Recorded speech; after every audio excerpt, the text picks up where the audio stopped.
sempat menimbulkan adanya konflik berkepanjangan di saat proses perceraian keduanya sedang bergulir. Kini, Dena Devanka yang telah resmi berpisah dengan Jonathan Frizzy nampaknya begitu menikmati kesendiriannya pasca bercerai dengan mantan suaminya itu. Seringkali diisukan dengan adanya orang ketiga yang menjadi penyebab perpecahan rumah tangganya. Namun, di balik itu semua, ternyata kisah itu turut menimbulkan adanya pembunuhan karakter yang dialami oleh Dena Devanka usai menganggap bahwa usaha Ijong untuk menyelesaikan masalah mereka justru membuat mentalnya semakin down serta membunuh karakteristik yang memang tertanam di dirinya. Lalu, seperti apakah curhat Dena Devanka yang resmi bercerai setelah menjalani hubungan rumah tangga selama 10 tahun lamanya?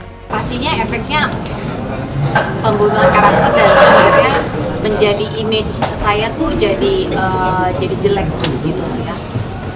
Kan sebenarnya membangun image atau pencitraan diri itu sebenarnya kan nggak mudah gitu loh. Tapi ya sudahlah, saya cuma bisa berserah aja sama Tuhan. Yang penting anak-anak dan keluarga terdekat tahu gitu kan saya sebenarnya seperti apa, dan sekarang kan saya juga jalanin happy aja sama anak-anak. Toh sekarang bahkan pengadilan agama pun dari hakim pun memutuskan anak-anak berada di dalam pengasuhan saya gitu aja sih. Terlepas dari semua isu-isu dan kasus yang terjadi buat saya. Ya, komunikasi masih belum lancar. Memang kita sekarang sepakat anak-anak tuh per 2 minggu sekali, karena saya juga mau ada waktu buat sama anak-anak gitu loh. Jadi saya juga memperbolehkan kalau papanya mau menjemput atau mau merawat anak pada saat hari sekolah weekday silahkan. Tapi di sini kita coba untuk ya udah kita masing-masing ya. Maksudnya masing-masing tuh kalau anak dibawa sama papanya ya saya hanya ya udah bajunya yang dipakai sama anaknya itu aja gitu. Jadi papanya harus beli baju sendiri, semuanya segala sendiri, karena selama ini juga saya sendiri. Pastinya lah ya gitu loh, apalagi dengan pemberitaan di luar sana. Aku juga mungkin gak sih aku dapat jodoh lagi gitu, apalagi dengan pemberitaan aku ini gitu kan. Tapi ya Allah, kita ala aja. Semoga memang ada jalan yang terbaik aja. Karena kan katanya orang yang baik akan ditemukan dengan orang yang baik gitu ya Mbak. Kalau orang yang berkhianat cocok dengan orang yang berkhianat, cocok kalau mereka. Saya di sini berdiri sendiri. Tidak ada dalam keluarga saya tuh yang ikut membantu bersuara ya di media. Tapi kita berusaha untuk dari pihak sana untuk menyerang saya. Dan menyerangnya tuh bukan hanya satu orang ya, mungkin teman-teman tahu kan, beberapa orang nih gitu. Jadi dan disitulah menurut saya tuh saya harus counter back nih. Gitu. Kalau enggak, orang, media dan juga publik akan beropini kalau oh ya berarti Dena tuh benar begini. Kalau saya nggak ngomong, kalau saya tidak mengeluarkan bukti juga. Orang tuh ada ngasal aja, yang penting dia ngambil simpati netizen. Sekarang masalah keluarga dibikinnya keluarga saya ikut-ikutan. Saya itu 9 tahun tidak pernah campur tangan sama masalah keluarganya dia. Saya mengundurkan, karena udah ada masalah, saya bantulah keponakan saya. Iya dong, masa saya nggak bantu, namanya keluarga. Setan aja itu orang yang nggak mau bantu keluarganya kalau ada masalah, ya kan? Itu kan karena memang si Jonathan perlu dibantu. Selama mereka perkawinan itu 9 tahun. Tahun ketiga itu sudah berantem terus. Sudah tidak ada nafsu. Sudah tidak ada keserasian, yang ada ketakutan. Ketakutan dari Jonathan, semua masalah dipegang kendali, ya. Saya tetap tidak campur tangan.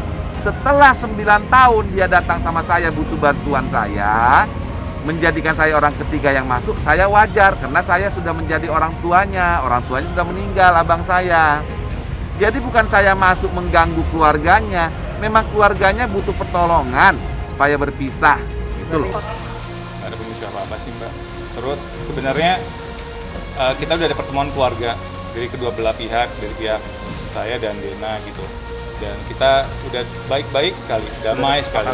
Udah ada kesepakatan damai, mau menjalankan semuanya secara baik-baik gitu. Tapi ternyata dari pihak sananya yang melaporkan duluan, yang menggugat duluan gitu. Berbicara mengenai adanya orang ketiga yang dituding telah menghancurkan kebahagiaan rumah tangganya, kini hal tersebut nampaknya tidak menjadikan sebuah halangan bagi Dena yang nampaknya sungguh yakin dengan adanya kehadiran orang ketiga yang membuat rumah tangganya dengan Ijong runyam begitu saja. Turut serta dalam komunitas anti pelakor, Dena Devanka pun turut melampiaskan hal tersebut melalui curahan hatinya yang mencoba untuk menjelaskan efek yang ia rasakan dengan hadirnya orang ketiga dalam berumah tangga. Lantas, seperti apakah penjelasan Dena Devanka mengenai efek yang muncul dengan adanya orang ketiga dalam suatu hubungan berumah tangga? Dan seperti apa pula reaksi Benny Simanjuntak usai Ijong dianggap telah main belakang dengan Ririn Dwi Ariyanti? Karena di topik ini kan ada kata-kata pelakor ya, karena kan hal itu sangat kayaknya nggak enak untuk diucapkan gitu loh. Tapi mungkin ya teman-teman tahu rumah tangga saya juga bisa dibilang runyam, berantakan, dan akhirnya sampai harus bercerai. Terus karena ya mungkin saya udah nggak bisa nutupin lagi ya gitu loh, bukan karena ini itu ya, karena adanya pihak ketiga. Kita baru cerita ya, karena kalau di Korea kalau ada berita perselingkuhan seperti ini itu langsung diambil beritanya semua, atau karena itu akan takut jadi si artisnya itu tidak dipakai lah gitu kan ya. Iya. Tapi kalau di sini malah sebaliknya ya. Nah, itu sebenarnya fenomena yang sungguh luar biasa. Bingung ya, Mbak? Dena itu nggak bisa move on aja kali. Artinya ya kenapa mesti dia cemburuin kalau dia mau pergi hangout rame-rame, kecuali dia lihat di kamar telanjang atau apa, ya dia bisa lah up ke itu, kita hancurin. Walaupun saya itu ponakan saya hajar gitu. Tapi kan enggak, ini kan dia clubbing rame-rame, duduknya juga masih berjauhan, minum bareng. Kenapa emang? Kenapa emang? Kan nggak ada masalah. Kenapa jadi taruh masalah gitu loh? Move on dong. Bukan nggak kuat, ngada-ngada. Itu nggak bukti.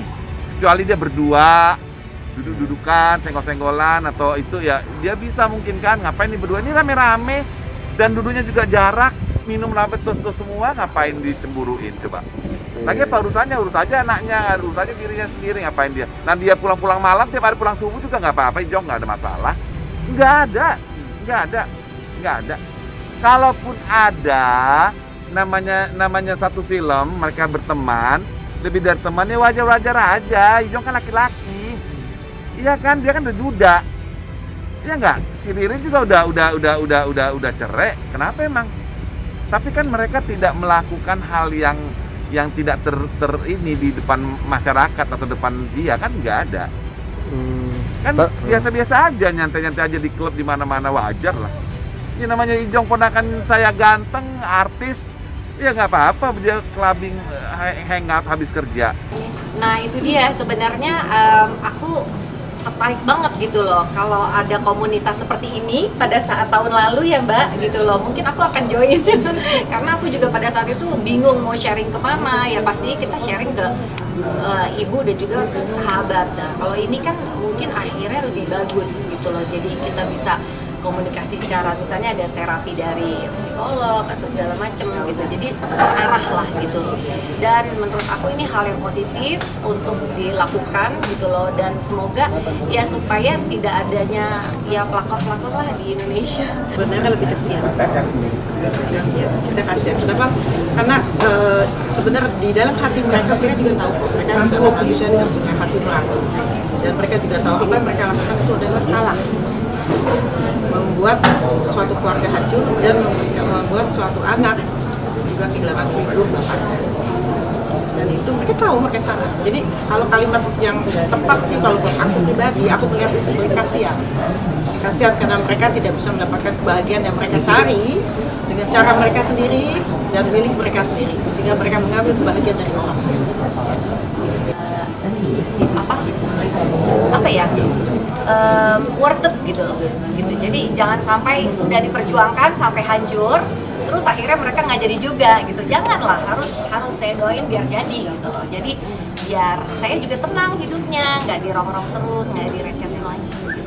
Alhamdulillah iya. Jadi sebenarnya dari pihak papanya juga ada kirim, tapi mungkin hanya ya segitu aja lah gitu. Jadi saya juga nggak bisa menuntut terlalu banyak ya gitu loh. Saya mau dikasih syukur, mau nggak ya udah. Yang penting anak-anak punya nomor rekening masing-masing, silahkan transfer ke sana. Kalau dia masih punya rasa tanggung jawab, masih punya rasa iba, empati sama anak-anak.